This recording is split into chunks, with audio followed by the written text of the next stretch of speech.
जिस देश में हमने पूर्ण स्वतंत्रता नहीं प्राप्त किया, स्वतंत्र, स्वतंत्र दो शब्दों से मिलकर बना है स्वतंत्र। क्या है हमारा अपना स्व? एजुकेशन सिस्टम गुलामी का, जुडिशियल सिस्टम गुलामी का, पुलिस सिस्टम गुलामी का, टैक्स सिस्टम गुलामी का, एडमिनिस्ट्रेटिव सिस्टम गुलामी का। हम तो 75 साल में नाम तक नहीं बदल पाए। हम थाने को आज भी थाना कहते हैं, उसको प्राथमिक सुरक्षा केंद्र तो नाम तक नहीं रख पाए उसका। हम वो पेशकार, वो तहसीलदार, वो हवलदार, वो सारा नाम तक नहीं बदल पाए। कायदे से इन पे चर्चा होनी चाहिए। इन पे चर्चा तब होगी जब वन नेशन वन इलेक्शन होगा। पुलिस रिफॉर्म तब होगा, जुडिशियल रिफॉर्म तब होगा, टैक्स रिफॉर्म तब होगा, एजुकेशन रिफॉर्म तब होगा, एडमिनिस्ट्रेटिव रिफॉर्म तब होगा जब वन नेशन वन इलेक्शन। अभी सारा ध्यान इस बात पे लगी है कि इस वाले बूथ पे इतने वोटर हैं, इसमें से ये वाले इतने हैं, ये वाले इतने, अगड़े इतने, पिछड़े इतने, आगे वाले इसे, ये वो, सारा दिमाग तो वहीं लगा हुआ है। वेतन भत्ता किस लिए मिलता है? संविधान के लक्ष्यों को प्राप्त करने के लिए। और काम क्या हो रहा है? संविधान के ठीक खिलाफ, जाति का जहर, भाषा का जहर, क्षेत्र का जहर, अगड़े का जहर, पिछड़े का जहर।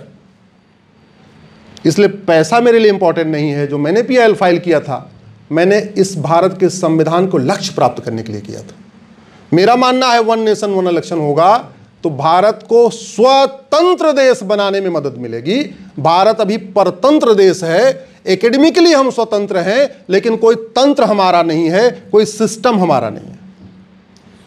और दुनिया में सबसे सर्वोत्तम सिस्टम हमारा होता था। दुनिया का सर्वोत्तम एजुकेशन सिस्टम हमारा था। दुनिया में सर्वोत्तम जुडिशियल सिस्टम हमारा था। दुनिया में सर्वोत्तम हेल्थ केयर सिस्टम हमारा था। और आज हमें दूसरों की नकल करनी पड़ रही है। मतलब इतनी गुलामी है कि 1929 में जो सीबीएसई बोर्ड अंग्रेज बना के गए थे, आज तक हम उसको नहीं बदल पाए। जो आईसीएसई बोर्ड बना के गए थे, उसको बदल ही नहीं पाए। कभी इस बात पे चर्चा ही नहीं हुई कि जब संविधान कहता है कि सबको समान अवसर मिलना चाहिए, तो समान अवसर तो तब मिलेगा जब सबकी समान शिक्षा होगी। समान अवसर तब मिलेगा जब मंत्री और संतरी के बच्चे की एक किताब होगी। समान अवसर तब मिलेगा जब one nation one education board होगा, वन नेशन वन सिलेबस होगा, वन नेशन वन करिकुलम होगा। चर्चा करने का टाइम ही नहीं, क्योंकि अगला चुनाव आ गया। इस देश में राजा दशरथ और सुमंत एक साथ एक स्कूल में एक बैठ के एक किताब पढ़ते थे, जबकि राजा दशरथ जी क्षत्रिय परिवार के, राज परिवार के थे। सुमंत नाविक के घर के मल्लाह परिवार के थे। एक गरीब एक अमीर एक किताब पढ़ा कि नहीं पढ़ा? कृष्ण और सुदामा, एक राज परिवार का एक गरीब सुदामा, एक किताब पढ़े कि नहीं पढ़े? निषाद राज और राम, भगवान श्री राम, एक किताब पढ़े कि नहीं पढ़े? ऐसे विषयों पे तब चर्चा होगी जब वन नेशन वन इलेक्शन होगा। जब संसद और विधानसभा का साल में कम से कम 6-6 सत्र होगा, 15-15 दिन एक एक विषय पे सत्र बुलाया जाएगा, तब पाठक जी जैसे लोग जाएंगे वहां इन विषयों को रखेंगे कि भैया गुलामी का नाम हटाओ, गुलामी का निशान हटाओ, गुलामी की कुरीतियां खत्म करो, गुलामी की कुप्रथाएं खत्म करो, गुलामी की पुलिस व्यवस्था बदलो, गुलामी की न्यायिक व्यवस्था बदलो, गुलामी की शिक्षा व्यवस्था बदलो, गुलामी की टैक्स व्यवस्था बदलो। इसलिए वन नेशन वन इलेक्शन जरूरी है। समय की बचत होगी, साधन की बचत होगी, जातिवाद कम होगा, भाषावाद कम होगा, क्षेत्रवाद कम होगा, काले धन का खेल कम होगा। शराब जो हर साल बंट रही है वो 5 साल में बटेगी। नहीं बंटना चाहिए, लेकिन बंटना भी तो एक ही बार बटेगी। ये साड़ी धोती जो बंट रही है 5 साल में एक बार बटेगी। ये मुफ्तखोरी वाला जो कारोबार चल रहा है ये साल में एक बार होगा। ये जो खटाखट स्कीम, फटाफट स्कीम, जो दुनिया भर की कैसी कैसी स्कीम आती रहती है, ये साल में एक ही बार आएगी।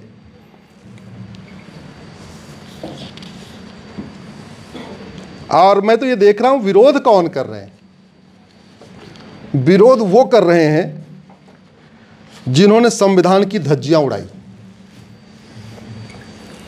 मैं विरोधियों पे बाद में बोलूंगा। मैंने कुछ और भी मेरी पीआईएल है जिसपे मैं बता देता हूं। मेरी एक पीआईएल है कि सांसद विधायक के लिए मिनिमम क्वालिफिकेशन होनी चाहिए। होनी चाहिए कि नहीं? जरा जोर से बोलो जरा। अरे भैया, जब चपरासी के लिए मिनिमम क्वालिफिकेशन है, होमगार्ड के लिए है, हवलदार के लिए है, तो सांसद विधायक के लिए नहीं होनी चाहिए क्या? जोर से बोलिए जरा। राजकमल जी जरा कैमरा इधर भी घुमाइए ना, बच्चों को थोड़ा दिखाइए जरा। मिनिमम क्वालिफिकेशन होना चाहिए कि नहीं? जोर से बोलो। मैक्सिमम एज लिमिट होनी चाहिए कि नहीं होनी चाहिए? जब टीचर बनने के लिए ऑल इंडिया लेवल पे टीचर एलिजिबिलिटी टेस्ट हो सकता है, तो सांसद विधायक बनने के लिए ऑल इंडिया लेवल पे लेजिस्लेचर एलिजिबिलिटी टेस्ट क्यों नहीं होना चाहिए? होना चाहिए कि नहीं? रोल्स रिस्पॉन्सिबिलिटीज तय होनी चाहिए। आज की डेट में इतनी मिक्सिंग हो रखी है कि जो काम पार्षद कर रहे हैं वही प्रधान कर रहे हैं, वही विधायक कर रहे हैं, वही सांसद कर रहे हैं। वो भी बिजली का खंभा लगवा रहे हैं, वो भी बिजली का खंभा लगवा रहे हैं। वो भी कुत्ते जब भूखता है शांत करा रहे हैं, वो भी कुत्ते को शांत करा रहे हैं। वो भी नाली खड़ंजा ठीक करा रहे हैं, वो भी नाली खड़ंजा। अरे भैया, कुछ काम का डिफाइन तो कर दो यार। क्या काम, किसका काम है, डिफाइन होना चाहिए। मेरी एक और भी PIL है कि जिन लोगों के खिलाफ गंभीर मामलों में चार्जेस फ्रेम हो चुके हैं, उनके चुनाव लड़ने पे रोक लगनी चाहिए। इनफैक्ट अभी पिछले सप्ताह ही लगी थी। मेरी एक और PIL है कि सजा याफ्ता लोगों के चुनाव लड़ने, पार्टी बनाने, पार्टी पदाधिकारी बनने पे आजीवन प्रतिबंध होना चाहिए। होना चाहिए कि नहीं? अरे नहीं होना चाहिए तो बताओ नहीं होना चाहिए। पूरा भारत का जो गवर्नेंस है कौन करता है, आपने कभी सोचा? पॉलिटिकल पार्टी करती है। पॉलिटिकल पार्टी तय करती है राष्ट्रपति कौन बनेगा, पॉलिटिकल पार्टी तय करती है प्रधानमंत्री कौन बनेगा, पॉलिटिकल पार्टी तय करती है राज्यपाल कौन बनेगा। डायरेक्टली कोई और तय करता है, लेकिन इनडायरेक्टली देखो कौन करता है। गवर्नर कौन बनाता है?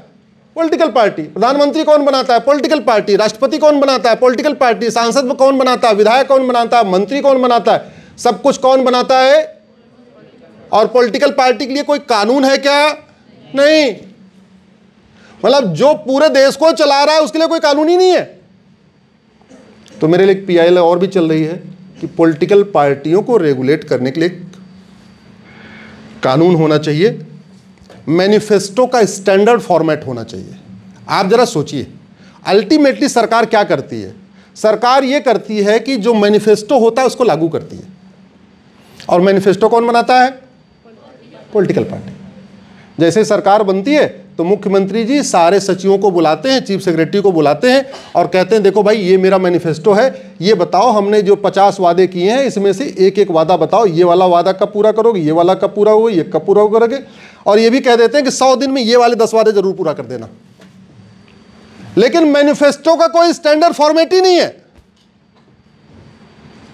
FIR का स्टैंडर्ड फॉर्मेट है, आपके कानपुर यूनिवर्सिटी में एडमिशन का स्टैंडर्ड फॉर्मेट है, सब अपने अपने अप्लाई करते हैं। जरा जोर से बोलिए जरा। स्टैंडर्ड फॉर्मेट है। एग्जामिनेशन फॉर्म का स्टैंडर्ड फॉर्मेट है, सबका स्टैंडर्ड फॉर्मेट है। लेकिन मैनिफेस्टो जिससे पूरा देश चलता है उसका स्टैंडर्ड कोई फॉर्मेट ही नहीं है। तो मैंने PIL फाइल किया, एक स्टैंडर्ड मैनिफेस्टो, एक फॉर्मेट बनाइए और इसको एक लीगल डॉक्यूमेंट डिक्लेयर करिए। जो लोग चांद तारे देने का वादा कर रहे हैं जिससे उस पर कंट्रोल लगे, जो लोग कहते हैं मैं खटाखट दे दूंगा, फटाफट दे दूंगा, 8,000 दे दूंगा, 10,000 दे दूंगा। अरे 225 लाख करोड़ का कर्जा है भारत के ऊपर।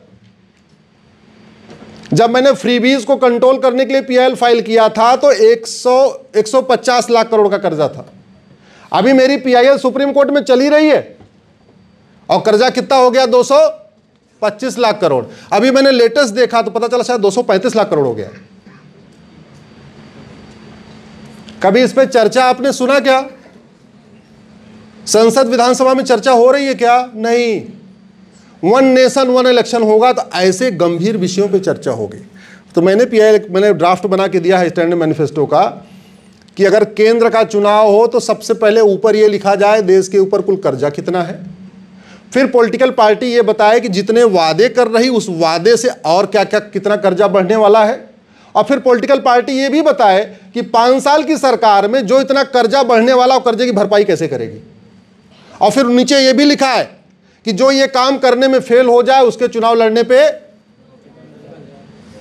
तब कर्जा रुकेगा, नहीं तो सत्ताजीवी नेता इस देश को बर्बाद कर देंगे। मैं धन्यवाद दूंगा माननीय प्रधानमंत्री जी को कि उन्होंने इतनी गंभीर कार्य के ऊपर बड़े साहस के साथ, इसके लिए छोटा मोटा कार्य नहीं है। लैक कमीशन तो कह ही रहा था, इलेक्शन कमीशन तो कह ही रहा था, हमने PIL फाइल कर दिया तो कोई बहुत बड़ा श्रेय नहीं जाता, हमने तो चलो फाइल कर दिया, हमने इसको एक विषय को चर्चा में लाने के लिए कर दिया। लेकिन कंक्रीट तरीके से बाकायदा कमेटी बना के, एक्सपर्ट कमेटी बना के, जो गंभीरता के साथ सरकार कर रही है काम, उसके लिए मैं माननीय प्रधानमंत्री जी को विशेष रूप से धन्यवाद दूंगा, सरकार को विशेष रूप से धन्यवाद दूंगा कि इस विषय पे गंभीरता के साथ काम कर रहे हैं। एक मेरी PIL है कि पॉलिटिकल पार्टियां कैशलेस डोनेशन लेनी चाहिए। जब गोलगप्पे वाला ATM पे ATM भीम UPI ले सकता है तो पॉलिटिकल पार्टी चंदा कैश क्यों ले? कई सारी पॉलिटिकल पार्टियां हैं, नाम बताऊंगा तो ऐसे लगेगा ये तो पॉलिटिकल मंच हो गया है। वो 80% चंदा कैश में लेती हैं, 80%। कौन दे रहा है? भगवान जाने कौन दे रहा है।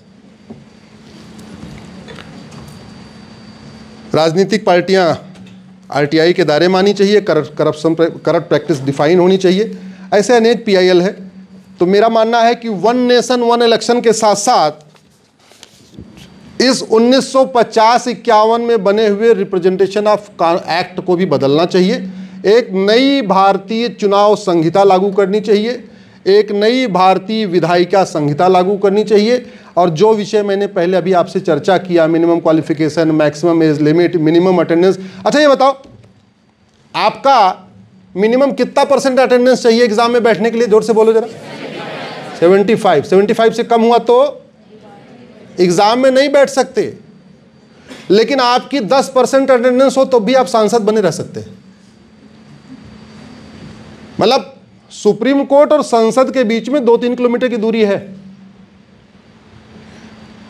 उस पर मेरी PIL चल रही है। संसद चलता रहता है और कम से कम 20 वकील सुप्रीम कोर्ट में वकालत करते रहते हैं। वहां क्यों? क्योंकि वहां का वेतन तो आ ही रहा, फ्री में आ रहा है तो आ रहा है, उसको क्या दिक्कत है? बंगला तो मिल ही चुका है, गाड़ी तो मिल ही गई है, प्रोटोकॉल तो मिल ही गया, सिक्योरिटी तो मिल ही गई, खाना बनाने वाला तो मिल ही गया। अब उधर कुछ थोड़ी करना है, अब तो इधर से माल पानी कमाना है।